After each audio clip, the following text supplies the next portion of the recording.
उसकी एक आयत में लिखा, कुकर्मियों के कारण मत कुड़। बोलो अपने पड़ोसी को, कुकर्मियों के कारण मत कुड़, बुरे काम करने वालों के कारण मत कुड़, कुटिल काम करने वालों के विषय डाह ना कर, क्योंकि वो घास के समान कट जाएंगे और हरी घास के समान मुरझा जाएंगे। यहोवा पर भरोसा रख, भला कर, देश में बसा रहे और सच्चाई में मन लगाए रहे। यहोवा को अपने सुख का मूल जान, वह तेरे मनोरथों को, तेरी इच्छाओं को पूरा करेगा। तारीफ करो जोर से। परमेश्वर ने वचन में कहा, जब तू ऐसा व्यक्ति देखे जो काम सफल हो रहे हो, उसके कारण मत कुड़। जब तू एक ऐसा व्यक्ति देखे जो व्यभिचारी हो, दुनियावी आशीषों में हो, उसके कारण मत कुड़। और परमेश्वर को उसके विषय में तू कंप्लेंट मत कर कि तू धर्मी है लेकिन संघर्ष कर रहा है और एक कुटिल कुकर्म करने वाला व्यक्ति ब्लेस्ड है। जो वचन आज आपने सुना, जब हम नूह के बेटों को देखते हैं, तो जिस बेटे ने नूह को नंगा देखा था, उसको श्राप मिला था, उसके वंश को मिला था श्राप। और बाइबल ऐसा कहती है, अगर आप ध्यान से बाइबल को पढ़ें, तब भी उस श्रापित वंश के सारे बच्चे दुनियावी तौर से आशीषित रहे बहुत साल। क्या आपने कभी गौर नहीं किया बाइबल में कि परमेश्वर अब्राहम को क्यों कहता था कि मैं तुझे कनान देश दूंगा? इजराइलियों को क्यों कहता था मैं तुझे हित्तियों का, अमोरियों का, यबूसियों का, कनान का देश दूंगा? क्या दुश्मनी थी परमेश्वर की कनान से?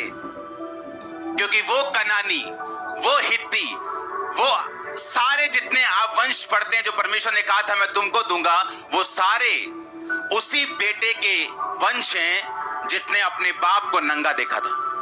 आप नीनवे देख लो, उसी हाम से निकला होगा, नूह के बेटे से। आप मिस्र देख लो, वो नाम आपको वहां मिलेगा। वही योना नबी नीनवे को गया था तौबा करवाने के लिए उनकी, क्योंकि वो परमेश्वर से दूर थे। और किसका वंश थे वो? उसी बेटे का जिसने पाप किया था।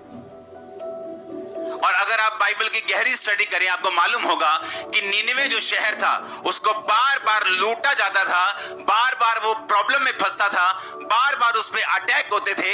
इसके बावजूद फिर भी उनका मन नहीं किया कि वो परमेश्वर की ओर मुड़े।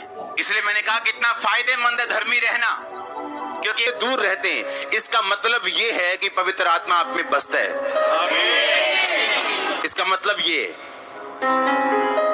आप में वो बसता है। इसीलिए शैतान आपको व्यभिचार में गिराने की कोशिश करता है। उसको मालूम है अगर मसीह का आत्मा इसमें बसा रहा तो मैं इसकी चीजों को मुर्दा नहीं कर पाऊंगा। अगर मसीह का आत्मा इसमें बसा रहा तो ये जीवित होती जाएगी, होता जाएगा, आने वाले दिनों में और बढ़ता जाएगा, फलवंत होता जाएगा। तो इसीलिए परमेश्वर ने कहा अगर तुम शरीर पर मन लगाओगे तो मृत्यु पाओगे, पर अगर शरीर आत्मा से शरीर की क्रियाओं को, अभिलाषाओं को मारोगे तो जीवन पाओगे। वो जीवन कहां होगा? तुम्हारे घर में। वो जीवन कहां होगा? तुम्हारे फाइनेंस में, तुम्हारे कैरियर में, तुम्हारे शरीर में, तुम्हारे बच्चों में, तुम्हारे माता पिता में, तुम्हारे घर में, हर जगह तुम जीवन पाओगे अगर मेरा आत्मा तुम में बसेगा और तुम आत्मा के अनुसार चलोगे तो। हालेलुया। उसने कहा अगर तुम परमेश्वर की आत्मा को तुमने पा लिया, यानी तुम अगर जेन्युइनली बपतिस्मा ले चुके हो, यीशु मसीह को प्रभु कहते हो, उसकी आज्ञाओं पे चलते हो, बाइबल के हर रूल को फॉलो करते हो, तो उसने कहा तुम परमेश्वर की संतान बन जाते हो। तो उसने कहा अगर तुम परमेश्वर की संतान हो तो वारिस भी हो। हाँ या ना? उसकी प्रॉपर्टी के क्या हो? वारिस हो।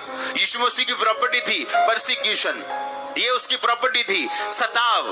यीशु मसीह ने कहा अगर उन्होंने हरे भरे को सताया तो तुम्हारे साथ वो क्यों नहीं ऐसा करेंगे? उन्होंने मुझसे व्यर्थ बैर किया तो तुमसे वो व्यर्थ बैर क्यों नहीं करेंगे?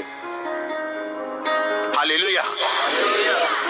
मैं अपनी लाइफ, हालेलुया, मैं अपनी लाइफ में ऐसे लोगों को भी जानता हूं जिनकी हमने मदद की है और उन्होंने हमारा विरोध किया, व्यर्थ बैर किया। बाइबल कहती है, आयत लिखी, उसने कहा वो आत्मा जो यीशु मसीह के अंदर बसता था अगर वो तुम में होगा तो जिस आत्मा ने यीशु मसीह की मुर्दा देह को जीवन दिया वो तुम्हारे मुर्दा देह को जीवन क्यों नहीं देगा? आप मेरी बात समझे कि नहीं? अपने पड़ोसी से पूछो